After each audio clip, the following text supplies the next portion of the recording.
So it's so sad na nangyayari to sa panahon ni PBBM. Oo. So I hope, 'di ba? Sana So, ito ano? makita ni PBBM. Daan ng korupsyon. Yes. I agree.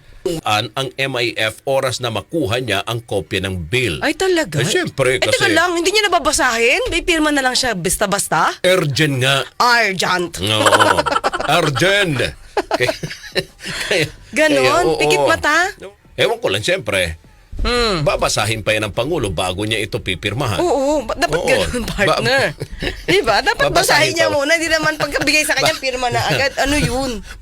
Babasahin pa ba ito? Kasi urgent. Urgent nga. Ay, nako. Partner, di ba? Pag binabasa natin itong mga news na to, Oo. bakit pa parang ang nangyayari ngayon, Oo. partner, especially itong sa mga lawmakers natin, parang sila yung nagiging lawbreaker. Mhm. 'Di ba? Lawmaker na Lawbreaker. lawbreaker, 'di ba? Partner, doon pa lang sa pag-certify na urgent ito, hindi na ito naaayon sa Constitution. Mhm. Kasi mag-certify ka lang as urgent at pwede madaliin kapag ka meron tayo, pag may public emergency or yung kinakaharap mo na yung calamity.